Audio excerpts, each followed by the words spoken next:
Durante 9 anos seguidos, todos os verões, meus pais me mandavam para a casa da minha tia enquanto meu irmão aproveitava as férias em família. No dia em que recebi meu diploma do ensino médio, eu já estava com as malas prontas em outro estado. O mais curioso é que eles nem sabiam onde eu estava. Levaram 4 anos para descobrir.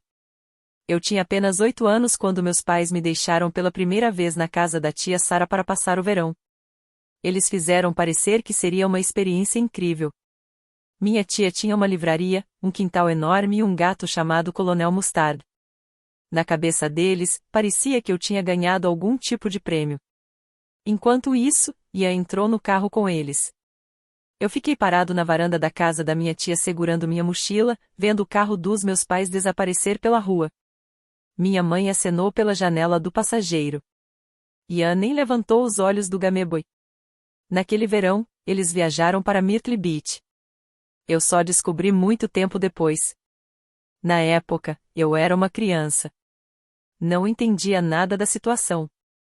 Achei que talvez meus pais tivessem algum compromisso de trabalho, ou que Ian tivesse algum acampamento especial, ou que existisse algum motivo lógico que apenas os adultos entendiam. E, sinceramente, a casa da tia Sara era maravilhosa. Ela deixava eu comer cereal no jantar, me ensinou a jogar xadrez e nunca fez eu sentir que estava atrapalhando. Eu tive um ótimo verão. Então não fiz perguntas. No ano seguinte, tudo aconteceu exatamente da mesma forma. No começo de junho, minha mãe ligou e disse: "Adivinha só? Você vai passar o verão na casa da tia Sara de novo." Ela falava como se eu fosse a pessoa mais sortuda do mundo. Como se eles estivessem me fazendo um enorme favor. Naquele verão, eles viajaram para Outer Banks. Eu descobri por acaso, quando um primo comentou sobre a viagem durante o jantar de ação de graças, como se todo mundo já soubesse. Mas ninguém tinha me contado. Ninguém sequer achou importante mencionar. Para entender melhor minha família, preciso explicar algumas coisas. Meu pai, Mark, era gerente regional de vendas em uma empresa de materiais de construção. Minha mãe, Brenda, era o tipo de pessoa que tinha uma pasta no Pinterest para cada feriado e se preocupava muito com a opinião dos vizinhos. Meu irmão Ian era 2 anos mais velho que eu. E durante toda a nossa infância, parecia que a casa inteira girava ao redor dele. Ian foi diagnosticado com TAA no 2º ano da escola. E eu nunca vou dizer que isso não era algo real, traz desafios e exige apoio. Mas, em algum momento, meus pais começaram a tratar as necessidades dele como se fossem as necessidades de toda a família, enquanto as minhas passaram a ser vistas como algo opcional. Ian precisava de rotina. Ian precisava de atenção. Ian precisava de atividades para gastar energia. E eu? Pelo visto, eu precisava apenas do quarto de hóspedes da tia Sara e de um gato com nome de personagem de jogo de tabuleiro. O problema era que eu era considerado o filho fácil. Eu era quieto, gostava de ler, não fazia escândalos. Meus professores sempre falavam bem de mim. As babás diziam que eu não dava trabalho. Minha mãe repetia isso constantemente, como se fosse um elogio, quando na verdade aquilo acabou virando uma desculpa para me deixar de lado. Eu era criança que não precisava de nada. Então, com o tempo, parei de receber qualquer coisa. Lembro de uma vez, quando eu tinha talvez 9 anos, perguntei se poderia participar da próxima viagem em família. Minha mãe colocou a mão na minha cabeça e respondeu: "Ah, querido, você ficaria entediado. As atividades do Ian combinam muito mais com ele. Você vai se divertir muito mais na casa da tia Sara." E foi isso. A conversa terminou ali. Ela nem pareceu pensar na resposta. Era como se já tivesse preparado aquela frase antes mesmo de eu abrir a boca. Quando completei 10 anos, aquele padrão já estava completamente estabelecido. Todo mês de junho eu arrumava uma mala. Todo mês de junho meus pais me levavam para Roanoke, na Virgínia. E todo mês de junho Ian entrava no carro com eles e partia para algum lugar onde eu nunca era convidado. Quero deixar uma coisa bem clara, eu nunca odiei a casa da tia Sara. Ela é, sem dúvida, a melhor pessoa da minha família. Ela tem uma livraria de usados no centro de Roanoke, nunca se casou e trata cada conversa como se realmente importasse. Ela me ensinou a cozinhar. Foi ela quem me apresentou aos livros de Kurt Vonnegut quando eu provavelmente ainda era jovem demais para entender tudo. E ela nunca falou comigo como se eu fosse um peso. Na verdade, aqueles verões com ela foram provavelmente o motivo pelo qual eu consegui ficar bem. Mas existe algo estranho sobre ser mandado todos os verões para a casa de alguém que realmente ama você. Você começa a perceber uma diferença dolorosa: a pessoa que escolheu cuidar de você não era a mesma pessoa que deveria ter escolhido você primeiro. Isso não muda o fato de que eu estava sendo mandado embora todos os verões. A tia Sarah podia ser a melhor pessoa do mundo e, para mim, ela realmente era, mas isso não apagava a realidade de que meus pais escolheram passar 9 férias em família seguidas sem mim. Eu finalmente entendi tudo quando tinha 12 anos. Eu já mexia bastante com computadores. Nada de nível hacker ou algo parecido, apenas o suficiente para ser curioso e saber procurar informações. Uma tarde, enquanto estava na casa da tia Sarah, usei o computador dela para pesquisar algumas coisas. O Facebook dela estava aberto. Eu não estava tentando invadir nada, simplesmente cliquei na aba errada. E foi aí que apareceu o perfil da minha mãe. Havia um álbum chamado A Viagem em Família para Hilton Head, com 2 pontos de exclamação, porque aparentemente o só não demonstrava empolgação suficiente. Tinham 36 fotos. Meu pai sorrindo na praia. Ian andando de jet ski. Minha mãe usando um vestido de verão, segurando uma margarita congelada. Os 3 juntos em um restaurante de frutos do mar, bronzeados e felizes. Uma família de 3 pessoas. Eu olhei todas as fotos. Depois olhei novamente. Não aparecia em nenhuma delas. E era óbvio o motivo. Enquanto eles estavam a centenas de quilômetros dali criando memórias, eu estava na casa da tia Sarah comendo sanduíches de queijo grelhado e lendo Matadouro 5. Eu fiquei sentado em frente à tela por muito tempo. Lembro do cursor piscando no canto do computador. Lembro do som dos sinos de vento na varanda da minha tia. Eu não chorei. Eu tinha 12 anos, mas acho que uma parte de mim já sabia a verdade. Ver aquelas fotos não criou aquela sensação de abandono. Apenas deu nome para algo que eu já sentia há anos. Eu nunca contei para ninguém o que tinha visto. Não falei com a tia Sarah. Não confrontei meus pais. Não mencionei nada ao Ian. Simplesmente guardei aquilo comigo. Eu tinha 12 anos e já estava aprendendo a esconder meus próprios sentimentos. Os anos continuaram passando. 13, 14, 15, 16 anos. Todo verão tinha um novo destino. Gulf Shores. Savannah. Key West. Charleston. Minha mãe publicava fotos de todas as viagens. Férias em família. Criando memórias. Somos tão abençoados. Mas todos os álbuns tinham exatamente a mesma coisa. 3 pessoas. Enquanto isso, eu estava em Roanoke organizando livros nas prateleiras da livraria da tia Sarah e fingindo que aquilo não me afetava. Na verdade, parei de fingir quando completei 14 anos. Não foi uma revolta dramática. Eu não bati portas, não fiz discursos, não tentei chamar atenção. Foi algo mais silencioso. Foi o momento em que percebi que as pessoas que deveriam me amar acima de tudo já tinham mostrado, por 6 anos seguidos, exatamente qual era o meu lugar naquela família. E lutar contra aquilo não mudaria nada. Então eu parei de lutar. Comecei a planejar. E existe uma parte dessa história que eu nunca contei. Quando eu tinha 16 anos, eu já sabia o que faria. Quando completei 17, eu já tinha definido cada detalhe. No dia em que atravessei o palco da minha formatura do ensino médio e apertei a mão do diretor, minha mala já estava escondida em um armário de uma rodoviária da Greyhound, a cerca de 45 minutos dali. Meus pais estavam na plateia. Eles aplaudiram. Tiraram fotos. Minha mãe publicou uma delas no Facebook com a legenda: "Estamos tão orgulhosos do nosso formando."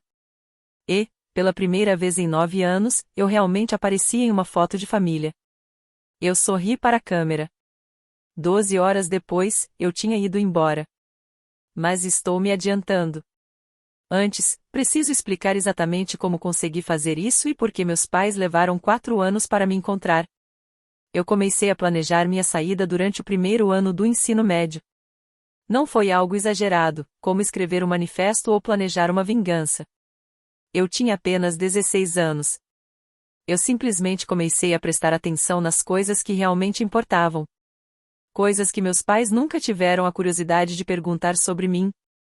Eu me inscrevi em universidades de estados que eu nunca sequer tinha visitado. Minha escolha foi baseada em apenas 2 critérios: conseguir uma bolsa integral e ficar o mais longe possível da Virgínia. A Universidade Estadual de Boise, em Idaho, atendia exatamente aos 2 requisitos. Uma bolsa acadêmica completa, a quase 1.900 milhas da porta da casa dos meus pais. Eu nunca tinha ido para o oeste do rio Mississippi, mas essa era justamente a ideia. Eu fiz todo o processo de inscrição sozinho.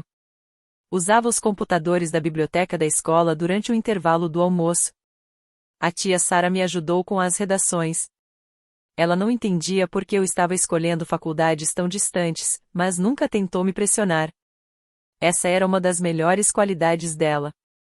A tia Sarah confiava que eu contaria aquilo que precisasse contar quando estivesse pronto. E eu ainda não estava pronto. Recebi a carta de aceitação em março, durante meu último ano do ensino médio. A bolsa estava confirmada. Minha vaga no alojamento foi garantida em junho. Guardei aquela carta no meu armário da escola. Meus pais nunca perguntaram sobre faculdade. Eles simplesmente presumiram que eu estudaria na Virginia Tech, talvez morando em casa para economizar dinheiro. Minha mãe mencionou o assunto apenas uma vez durante o jantar. Precisamos ver o prazo de inscrição da Tech. Eu apenas respondi: eu já resolvi isso. Ela fez que sim com a cabeça e, logo depois, voltou a falar sobre o novo emprego do Ian. Aquela foi toda a conversa que tivemos sobre o meu futuro. Minha formatura aconteceu em um sábado de maio. Durante 2 semanas, fui colocando tudo que realmente importava dentro de uma única mala. E, sinceramente, não era muita coisa. Algumas roupas, meu notebook, alguns livros que a tia Sarah tinha me dado ao longo dos anos e os $4.200 que eu havia juntado trabalhando por 2 anos em uma lanchonete local depois da escola. Deixei minha mala na estação da Greyhound em Richmond. Na manhã da formatura, comprei uma passagem para o ônibus das 23 horas. O trajeto seria longo, Roanoke até Richmond, depois Chicago e finalmente Boise. 31 horas dentro de um ônibus. Depois da cerimônia, meus pais levaram Ian e eu para comer no Applebee's. Minha mãe pediu um prato de aperitivos e passou o jantar inteiro comentando como o tempo tinha passado rápido. Meu pai me entregou um cartão com uma nota de $100 dentro e disse: "Tenho orgulho de você, filho." Ian ficou mexendo no celular praticamente o tempo todo. Eu agradeci. E eu realmente quis dizer aquilo. Não pelo dinheiro, mas porque, de certa forma, eles tinham tornado minha decisão muito mais fácil. Eu disse a eles que iria para uma festa de formatura na casa de um colega. Meu pai me deixou lá por volta das 20 horas. Esperei cerca de 20 minutos, saí andando por 3 quarteirões até um posto de gasolina e chamei um Uber para a rodoviária. Às 23h15, já dentro do terminal da Greyhound, mandei uma mensagem para minha mãe. Vou viajar cedo com alguns amigos. Vou ficar fora por um tempo. Amo vocês. Ela respondeu apenas com um emoji de coração e: se cuida, querido. Ela não perguntou para onde eu estava indo. Não perguntou com quem eu estava. Não perguntou quando eu voltaria. Em algum ponto próximo à fronteira da Virgínia Ocidental, desliguei meu celular. E só liguei novamente 3 semanas depois. Foi só mais tarde que descobri o que tinha acontecido, principalmente através da tia Sarah, que acabou sendo minha única ligação com minha antiga família. Na primeira semana, meus pais nem perceberam que havia algo diferente. Eles imaginaram que eu simplesmente estava passando alguns dias na casa de amigos. Minha mãe mandou 2 mensagens. Uma perguntando se eu tinha levado protetor solar e outra lembrando de uma consulta no dentista. Quando eu não respondi, ela apenas pensou que eu estava ocupado. Coisa normal de adolescente. Na segunda semana, meu pai começou a ligar. Ligou uma vez. Depois ligou novamente. Em seguida, procurou o Ian para saber se ele tinha falado comigo. Ian não sabia de nada. Meu pai deixou uma mensagem de voz dizendo: "Ei, filho, só queria saber como você está. Me liga quando puder." O tom dele não era de desespero. Não parecia preocupado. Era mais uma curiosidade tranquila sobre onde o filho mais novo estava há 2 semanas. A terceira semana foi quando minha mãe realmente começou a entrar em pânico. Ela ligou para a tia Sara.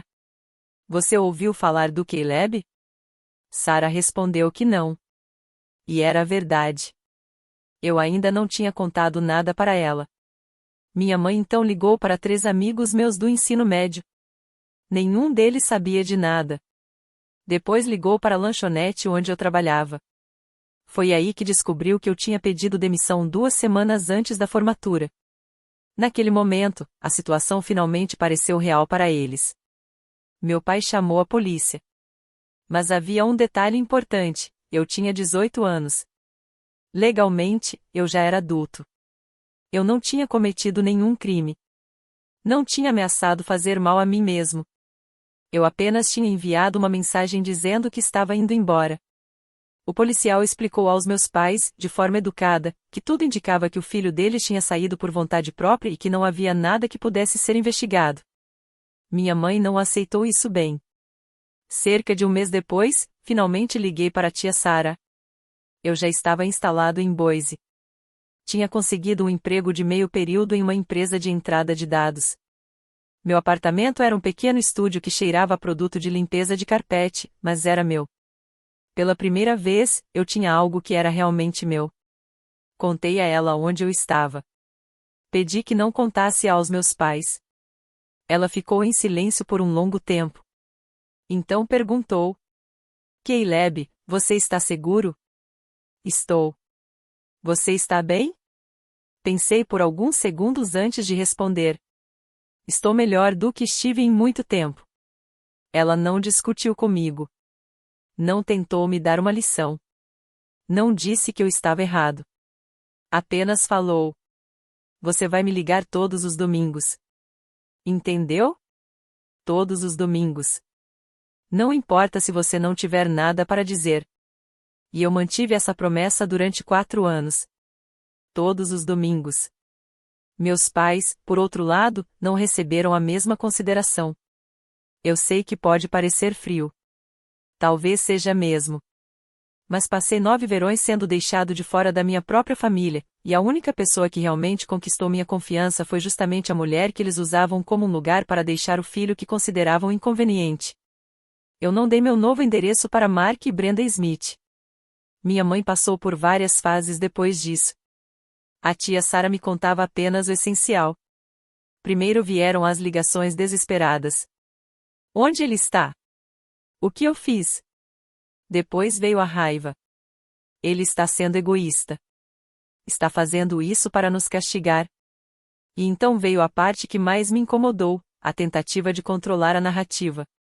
Cerca de 3 meses depois que fui embora, minha mãe começou a contar para as pessoas que eu estava viajando. Caleb está tirando um tempo para se encontrar. Era o que ela dizia para os parentes. Ele está fazendo uma dessas viagens pelo país. Sabe como os jovens são. Ela transformou tudo em uma aventura. Fez parecer que eu estava vivendo uma experiência incrível, viajando por parques nacionais e descobrindo o mundo. Mas a realidade era bem diferente. Eu estava em um pequeno apartamento em Idaho, comendo macarrão instantâneo e aprendendo Python sozinho. Ela reescreveu toda a história. Meu desaparecimento virou um ano sabático. Minha ausência virou uma escolha de estilo de vida.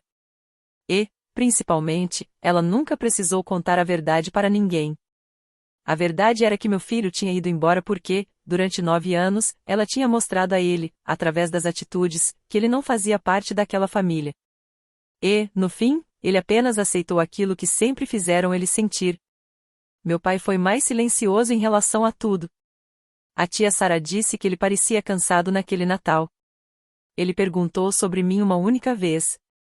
Quando Sara respondeu que eu estava bem, mas que não queria contato, ele apenas balançou a cabeça e mudou de assunto. Até hoje eu não sei se aquilo foi aceitação ou covardia. Talvez tenha sido um pouco dos dois. Os anos passaram. Eu me formei em ciência da computação. Consegui um emprego de verdade como analista de dados em uma empresa de logística. Conquistei um apartamento confortável, comprei um Subaru usado e construí uma vida inteira do zero, sem receber um centavo ou qualquer ajuda de alguém que tivesse o mesmo sobrenome que eu. Aos 22 anos, eu estava estável. E, pela primeira vez na minha vida, eu estava realmente feliz. Foi nessa época que conheci Ashley.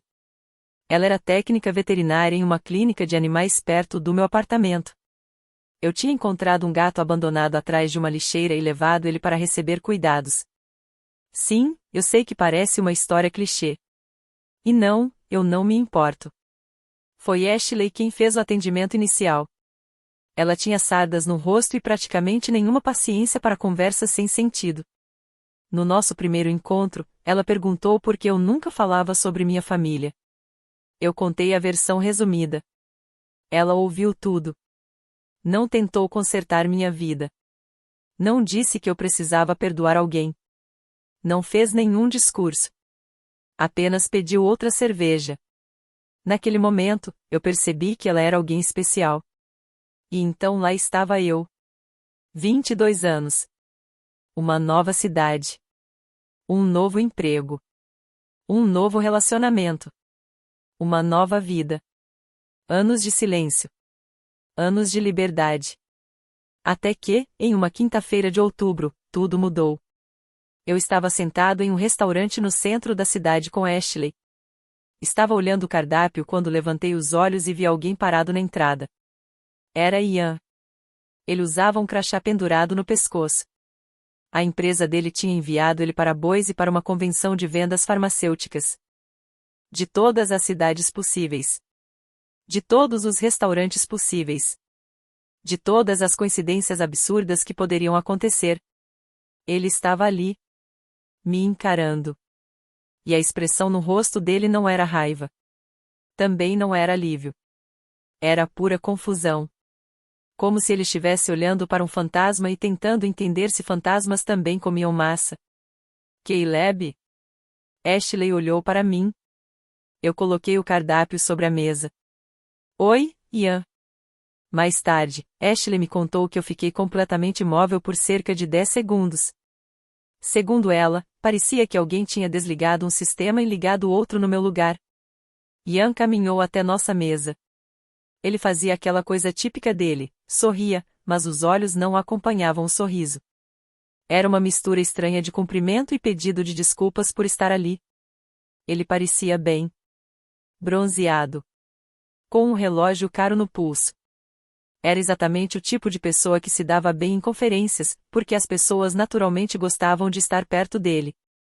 Eu não acredito.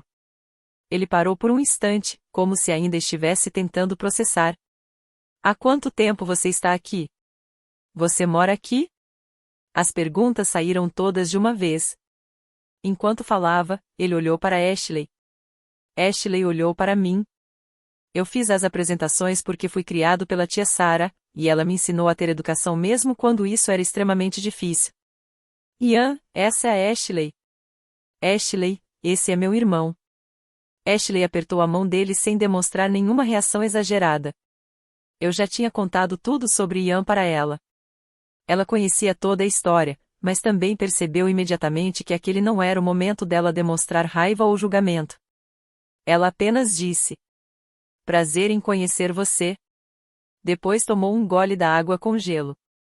Ian ficou parado ali por alguns segundos a mais do que o normal.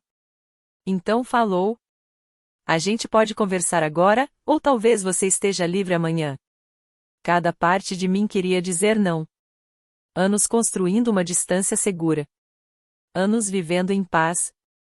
Anos sem precisar voltar a ser aquele filho que aceitava migalhas de atenção e fingia estar agradecido. Tudo aquilo parecia estar pressionando meu peito como um peso enorme. Mas então olhei para Ian. E vi algo que eu não esperava. Ele parecia abalado. Não era uma reação falsa. Não parecia uma tentativa de manipulação. Ele realmente estava perturbado. "Amanhã está bom." Eu respondi. "Tem uma cafeteria na 8th Street, a Dawson's. Vou estar lá às 10 horas." Ele concordou várias vezes, mais do que precisava, e saiu. Ashley esperou até ele desaparecer completamente pela porta antes de falar: Você está bem? Eu pensei por alguns segundos. Sinceramente, não faço ideia. Ela esticou a mão, pegou uma das minhas batatas fritas e disse: quando descobrir, me avisa. Na manhã seguinte, Ian chegou a Dawson's 15 minutos antes do horário marcado. Eu sabia porque estava observando ele do outro lado da rua. Velhos hábitos. Entrei exatamente às 10 horas e sentei na frente dele. Ele já tinha pedido um café preto para mim. Não sabia se era apenas uma coincidência ou se ele realmente lembrava de algo sobre mim. Eu não perguntei. Nos primeiros minutos, nós conversamos sobre absolutamente nada importante. O trabalho dele. A conferência. Como o clima de Boise era estranho em outubro. Nós dois estávamos apenas rodeando o assunto que nenhum dos dois queria ser o primeiro a mencionar. Até que, finalmente, ele colocou as mãos sobre a mesa e perguntou: Caleb, por que você foi embora? E aqui preciso ser honesto. Passei anos imaginando aquela conversa na minha cabeça e, até hoje, não sei se lidei com tudo da melhor forma possível. Eu poderia ter dado uma resposta mais fácil.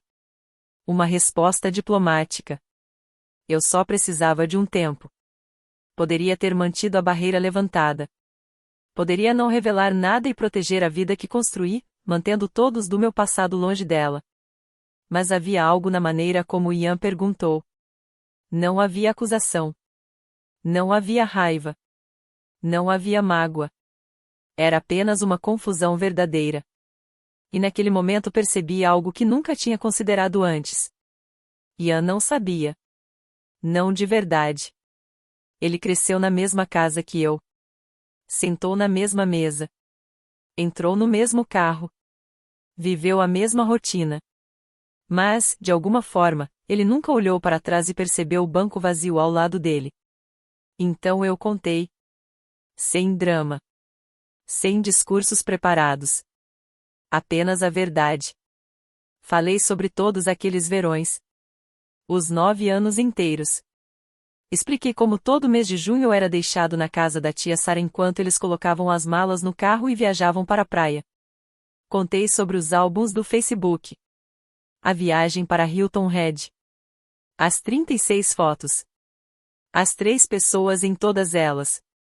Falei sobre a mensagem da formatura. Sobre a rodoviária da Greyhound. Sobre as 31 horas dentro de um ônibus rumo a um estado onde ninguém sequer sabia meu nome. Ian ficou me olhando como alguém que acabou de descobrir que o céu sempre foi de uma cor diferente e que ele simplesmente nunca teve a coragem de olhar para cima. Eu achava que você gostava de ir para a casa da tia Sarah. A frase ficou suspensa entre nós por alguns segundos. Eu respirei fundo e respondi. Eu gostava de estar lá. Mas gostar do lugar para onde mandaram você não significa gostar de ser mandado embora. Ele ficou em silêncio por um longo tempo. Então perguntou. Eles disseram para todo mundo que você estava viajando? Eu sei. Quer dizer, eles falaram para nossa avó que você estava fazendo algum tipo de ano sabático. Minha mãe fez parecer algo incrível. Ela disse que você estava tentando se encontrar. Sim, ela encontrou uma versão da história que fazia ela parecer uma boa mãe e simplesmente decidiu seguir com aquilo. Esse é o talento dela. Ian passou as 2 mãos pelo rosto, claramente tentando processar tudo. Eu não sabia, Caleb. Eu juro por Deus que eu não sabia que era assim para você. E essa era a pior parte. Eu acreditei nele. Porque ele não estava mentindo. Ele era apenas o garoto que sempre entrava no carro e nunca parou para perguntar por que eu não estava sentado ao lado dele. Nós conversamos por mais 1 hora. Ele me contou que nossos pais continuavam praticamente iguais. Meu pai sempre trabalhando. Minha mãe controlando cada detalhe da vida social da família. A mesma casa. As mesmas rotinas. Segundo Ian, minha mãe quase não perguntava mais sobre mim, mas ainda ficava desconfortável sempre que alguém mencionava meu nome. Meu pai estava bebendo um pouco mais do que antes. Antes de ir embora, Ian fez uma pergunta. Posso contar para eles onde você está? Não. Eu respondi sem hesitar. Ele pareceu querer discutir, mas desistiu. Eu posso pelo menos dizer que você está bem? Pensei por alguns segundos. Isso você pode contar. Ele voltou para Virgínia naquele domingo. E, por cerca de 2 semanas, nada aconteceu. Eu voltei ao trabalho. Voltei à minha rotina. Voltei para aquela vida tranquila de ser apenas um cara sem uma família complicada tentando reaparecer do passado. Eu e Ashley quase não conversamos sobre aquilo. Ela percebeu que eu ainda estava tentando entender tudo e respeitou meu espaço. Então a tia Sarah ligou. Era domingo, nosso dia habitual de conversa, mas havia algo diferente na voz dela. Não parecia exatamente preocupação. Era mais como se ela estivesse escolhendo cada palavra com cuidado antes de falar. Seu irmão veio me visitar, ela disse. Eu imaginei que isso poderia acontecer. Ele está bravo, Caleb. Fiquei em silêncio. Não com você. Com ele mesmo. Com seus pais. Ela continuou. Ele entrou na livraria e ficou sentado no canto de leitura por 2 horas. Eu precisei fechar a loja e ele ainda estava lá dentro. Eu sorri quando ouvi aquilo. Ian sempre teve um talento para criar momentos dramáticos sem perceber. Ele não contou aos seus pais onde você mora, Sarah explicou. Mas disse a eles que tinha encontrado você e que você está bem. Ela fez uma pausa. E sua mãe está reagindo. O que isso significa?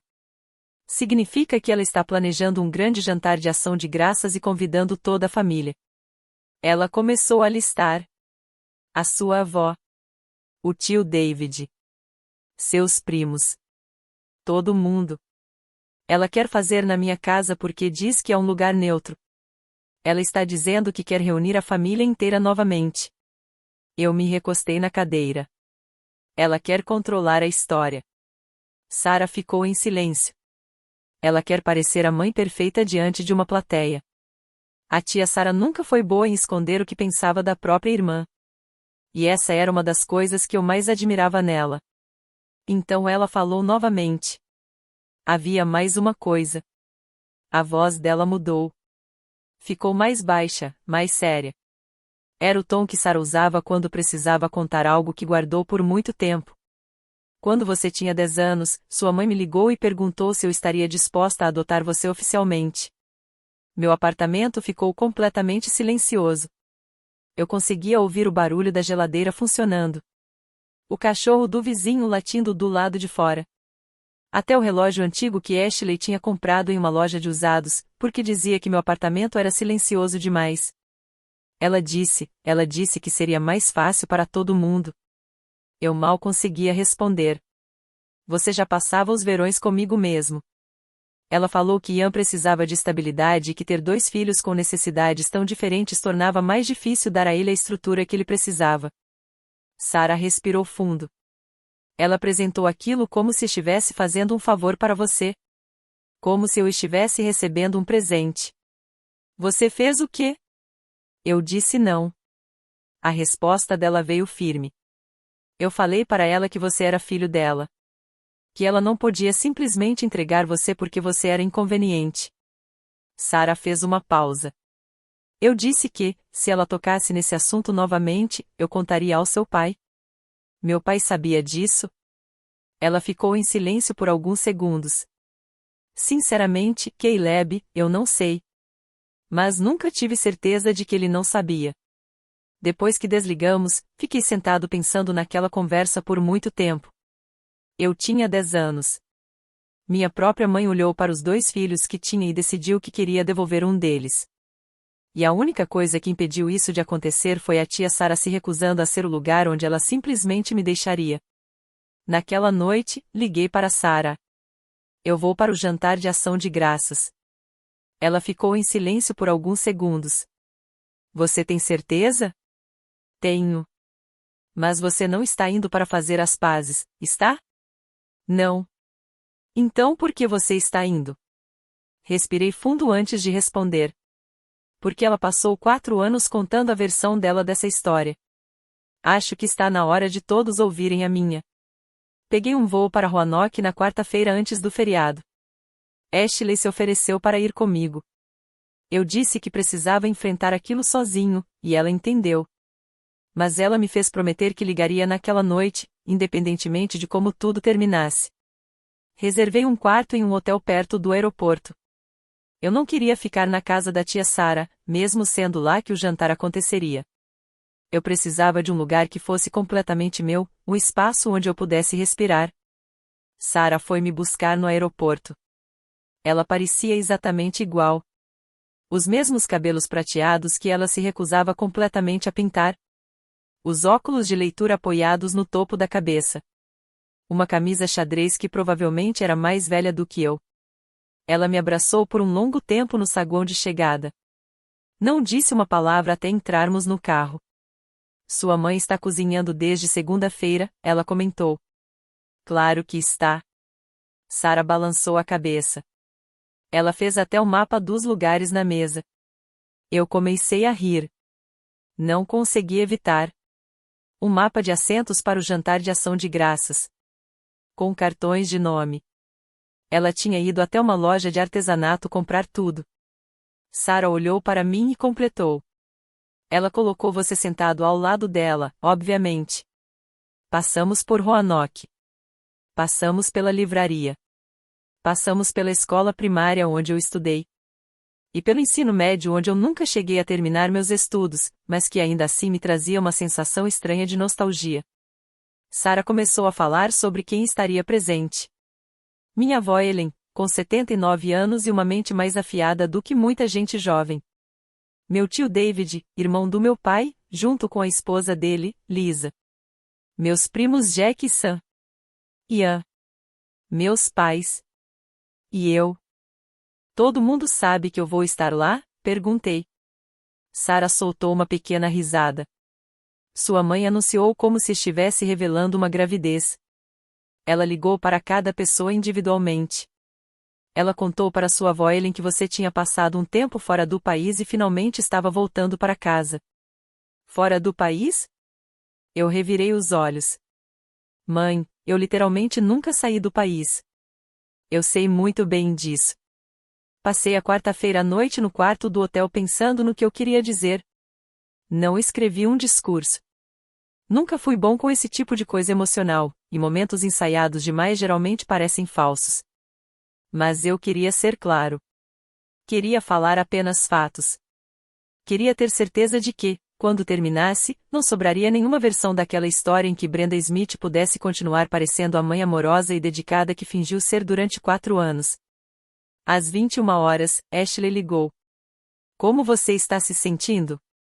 Pensei por um momento. Como se eu estivesse prestes a entrar em um tribunal onde o juiz, o júri e o réu são exatamente a mesma pessoa. Ela riu. Isso é muito drama jurídico. Você ficou assistindo televisão demais sozinho nesse hotel. Confesso. Ela ficou em silêncio por um instante. Caleb? Sim? Não importa o que aconteça amanhã, você já fez a parte mais difícil. O quê? Você construiu uma vida inteira sem eles. Amanhã é só o momento de entregar o recibo.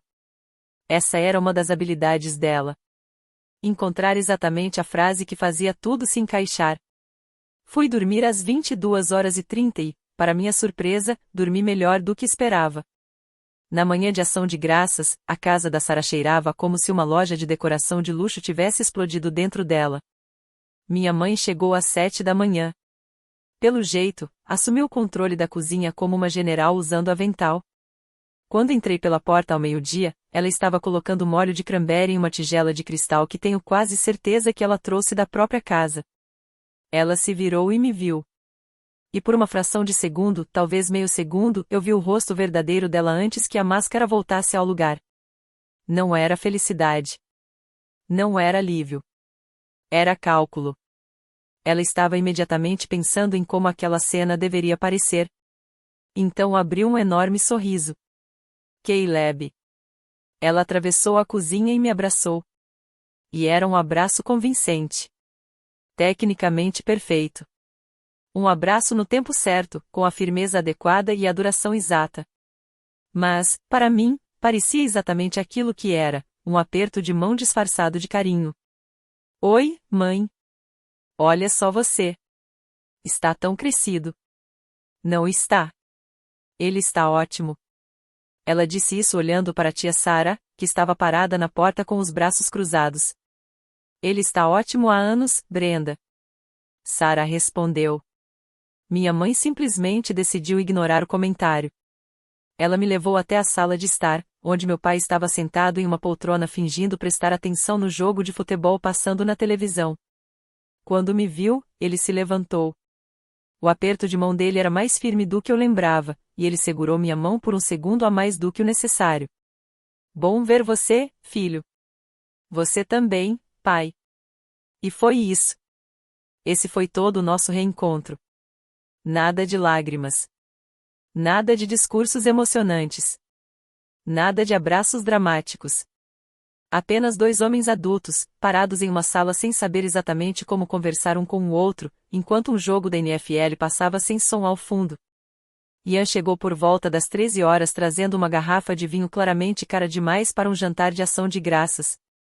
E, sinceramente, isso era a coisa mais Ian possível. Ele me abraçou de verdade. Não aquele abraço calculado que minha mãe tinha dado, quase como uma foto para uma plateia. Enquanto me abraçava, ele sussurrou. Você está conseguindo ficar bem? Me pergunta daqui a 3 horas. Ele sorriu de leve. Os outros familiares começaram a chegar aos poucos durante a próxima hora. Minha avó Ellen beijou meu rosto e disse. Finalmente voltou das suas viagens, pelo que vejo. Ela me olhou de um jeito que deixava claro que não acreditava completamente naquela história, mas ela era educada demais para confrontar alguém dentro da própria casa. Meu tio David bateu no meu ombro e falou que eu parecia ter me encontrado.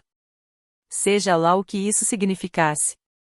Meus primos, Jack e Sam, foram simpáticos, mas havia uma distância evidente. Nós nunca fomos muito próximos, e 4 anos sem qualquer contato não ajudaram exatamente.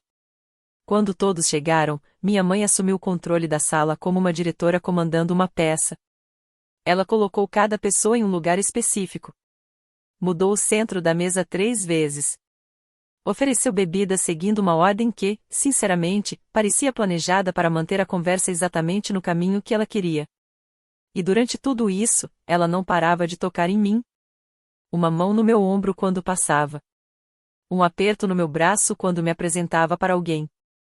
Como se precisasse provar que eu estava ali. Como se precisasse mostrar que ainda tinha algum tipo de posse sobre mim. Meu pai ficou sentado na outra ponta da mesa bebendo bourbon. Ele não estava bêbado, mas estava chegando perto.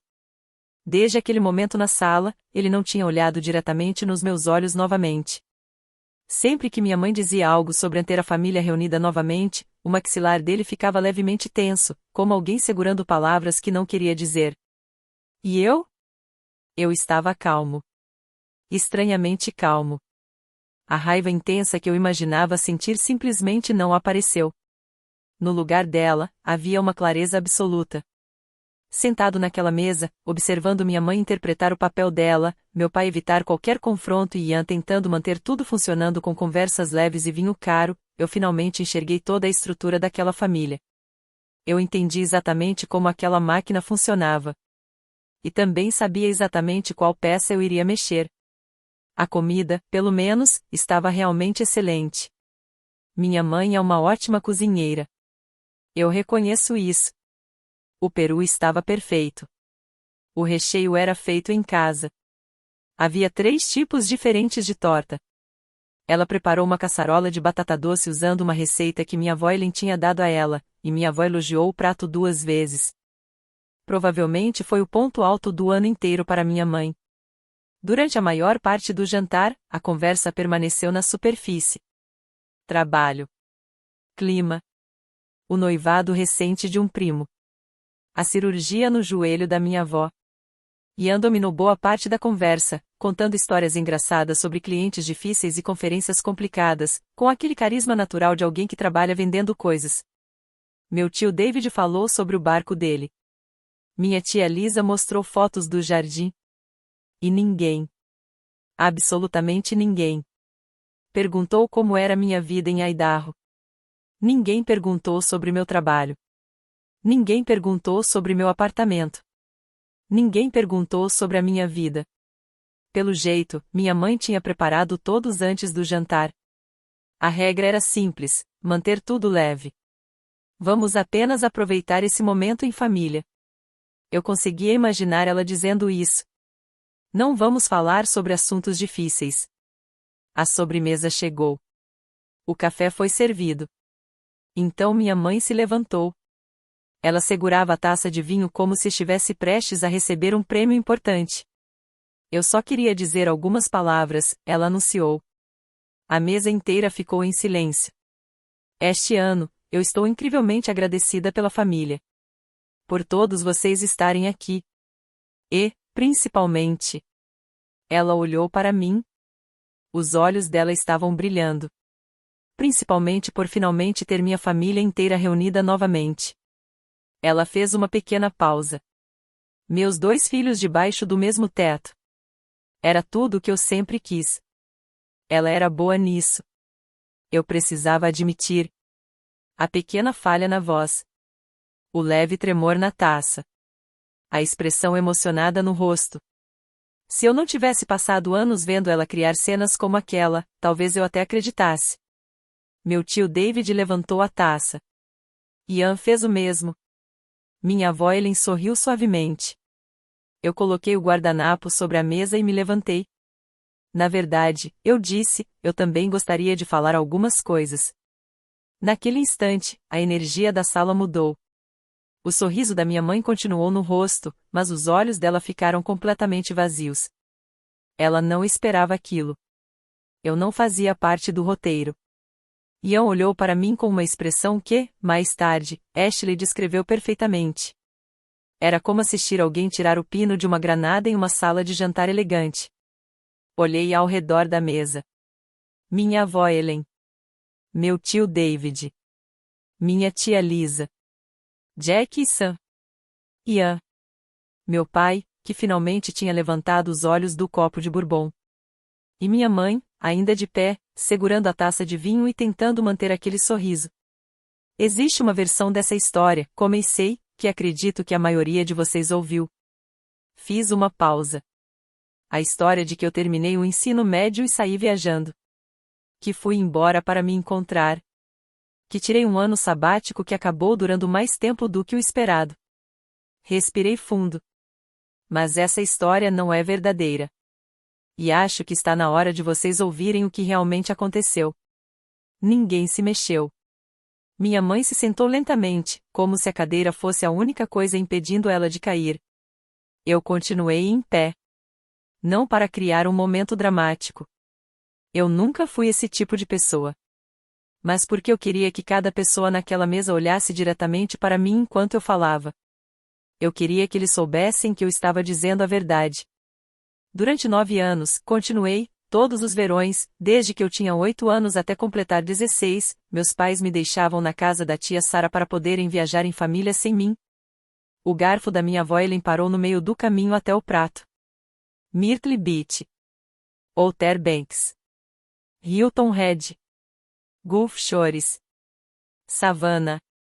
Key West. Charleston. Todo verão havia uma nova viagem. Todo verão havia 3 pessoas no carro. Ian e meus pais. E eu ficava para trás. Meu tio David virou o olhar rapidamente para meu pai. Meu pai continuou olhando fixamente para a mesa. Eu entendo que, nos primeiros anos, eu era apenas uma criança. Eu achava que existia algum motivo lógico para eu não poder ir. Quando eu tinha 12 anos, encontrei as fotos da minha mãe no Facebook. Um álbum chamado A Viagem em Família para Hilton Head. 36 fotos. 3 pessoas. Nenhuma explicação. Minha mãe abriu a boca para interromper. Mas eu continuei. Eu nunca falei nada. Nunca reclamei. Nunca implorei para participar. Porque, quando finalmente entendi o que estava acontecendo, eu também entendi que perguntar não mudaria nada. A decisão já tinha sido tomada muito antes. Ian precisava de atenção. Ian precisava de estrutura. E eu? Ian precisava das viagens. Eu só precisava do quarto de hóspedes da tia Sarah. Ian estava olhando para as próprias mãos. A taça de vinho caro na frente dele permanecia completamente intocada. No dia em que me formei no ensino médio, eu já tinha uma mala pronta escondida em um armário da estação da Greyhound. Eu fui embora naquela noite. Mudei para Idaho.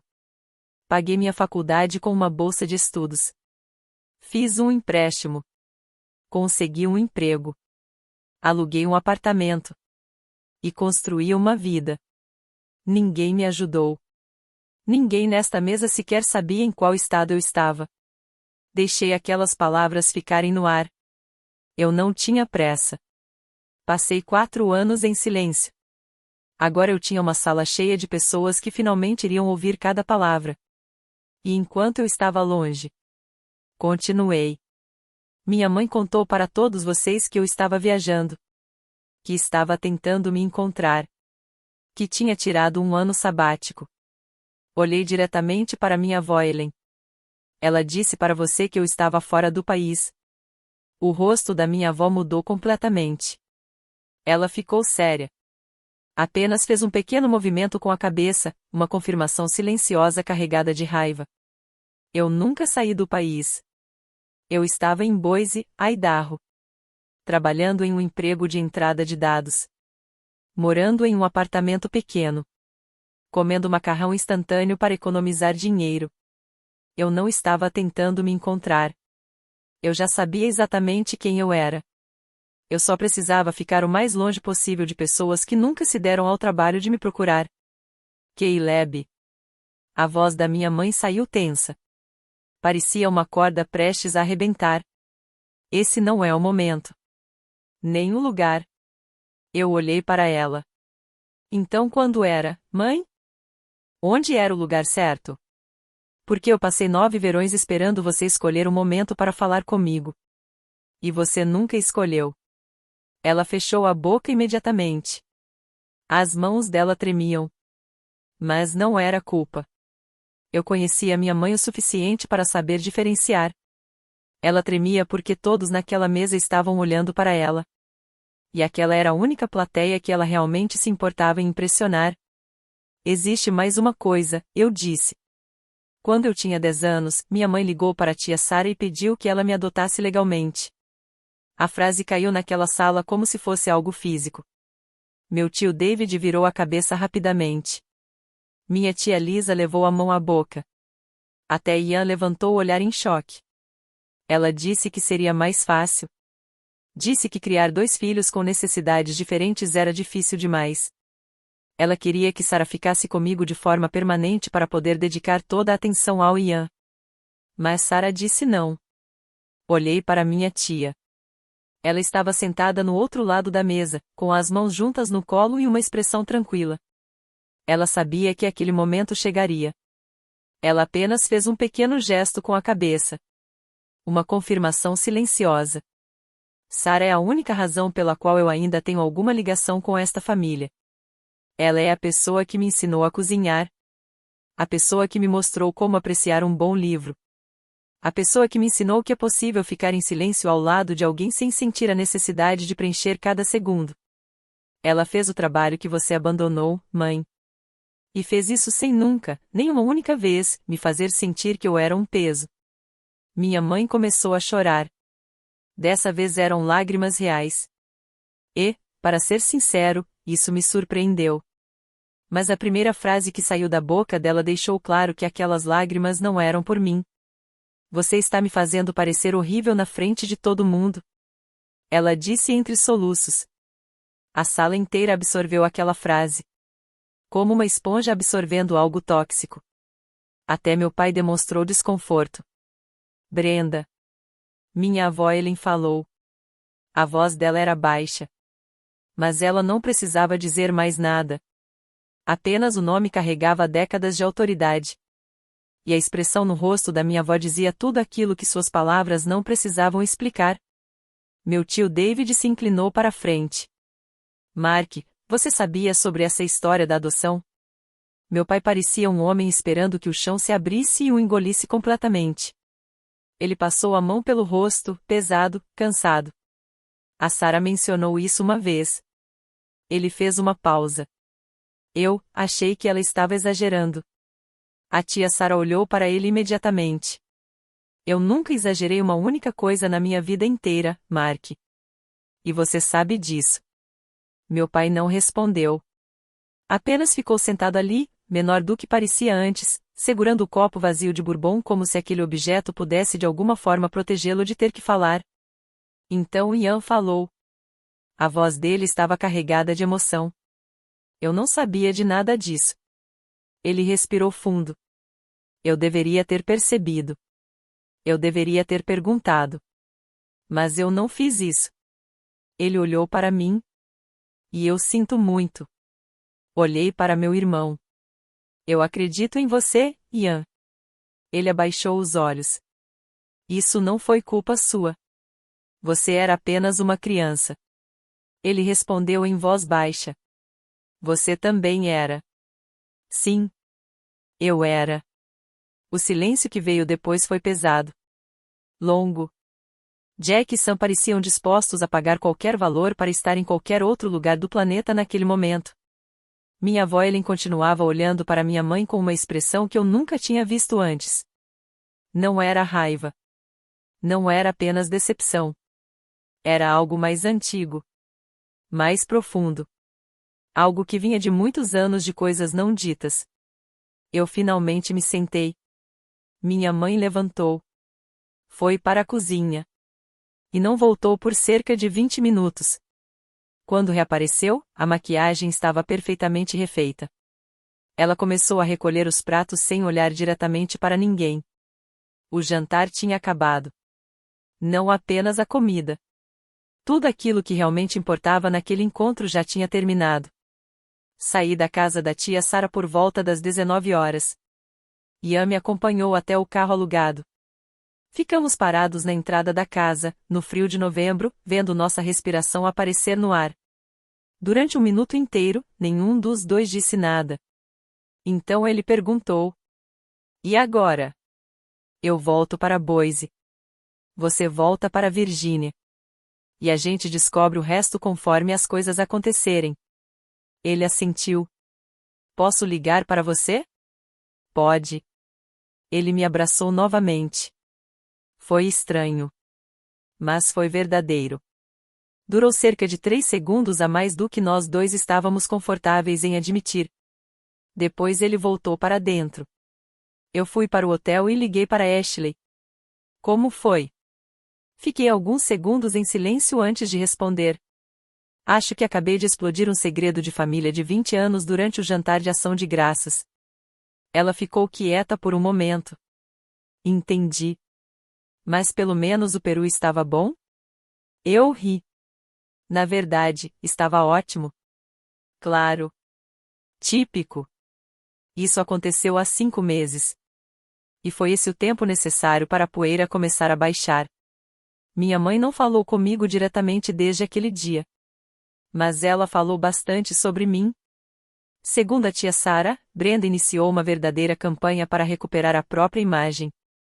Ela conta para as pessoas que eu disse coisas muito dolorosas e que eu sempre tive dificuldade em me adaptar. Ela não tenta mais negar completamente os fatos. Agora ela apenas tenta mudar a forma como eles são vistos. Ser pai e mãe é complicado. Nós sempre amamos nossos 2 filhos igualmente. É esse tipo de frase que ela repete. Mas ela nunca pediu desculpas. E, sinceramente, não acho que ela vá pedir. Eu aceitei isso. Meu pai me enviou uma carta. Escrita à mão. Algo que eu realmente não esperava. A maior parte da carta era sobre coisas aleatórias, como o clima e os números das vendas dele. O que era tão característico do Mark Smith que quase me fez rir. Mas, no final, ele escreveu. Eu sabia que aquilo não estava certo. Eu deveria ter falado alguma coisa. Não tenho uma boa justificativa para não ter feito isso. Sinto muito. Não é suficiente, mas é mais do que eu esperava receber dele. E eu escolho acreditar que isso significa alguma coisa. Eu e Ian conversamos a cada 2 semanas. Não é aquela relação perfeita de irmãos que aparece nos filmes. Nós não estamos planejando viagens de pesca aos finais de semana nem agindo como se nada tivesse acontecido. Mas é real. Ele liga. Eu atendo. No mês passado, ele me contou que confrontou nossa mãe sobre a história da adoção. Ela tentou negar. Então ele respondeu diretamente. A tia Sara não mente. Ela desligou o telefone na cara dele. Ela vai acabar entendendo, Ian disse. Talvez, eu respondi, mas eu não vou ficar esperando por isso. Minha avó Ellen agora me liga a cada 2 semanas. Ela manda cartões pelo correio com notas de $20 cuidadosamente colocadas dentro, e isso é a coisa mais típica de avó que existe. Eu adoro isso. A tia Sara continua sendo a tia Sara. Ela liga todos os domingos. Ela comprou um novo gato para a livraria. Uma gata tricolor que ela chamou de Professor Plum, porque decidiu que dar nomes de personagens de jogos de tabuleiro para gatos agora é uma tradição permanente. No mês passado, ela veio me visitar em Boise. Quando Ashley levou ela para conhecer o rio, Sarah disse que era bonito, mas que não chegava nem perto de Roanoke. E, vindo dela, esse é provavelmente o maior elogio que um lugar fora da cidade natal dela poderia receber. Quanto a mim, tenho 26 anos. Moro em Boise com uma mulher que rouba minhas batatas fritas e imediatamente percebe quando estou tentando fugir dos meus próprios sentimentos. Tenho um trabalho no qual sou realmente bom. Recentemente comprei uma planta para casa, e Ashley diz que isso significa que estou amadurecendo emocionalmente. Passei 9 verões recebendo, de todas as formas possíveis, menos com palavras diretas, a mensagem de que eu não fazia parte da minha própria família. E por muito tempo eu acreditei nisso. Construí barreiras.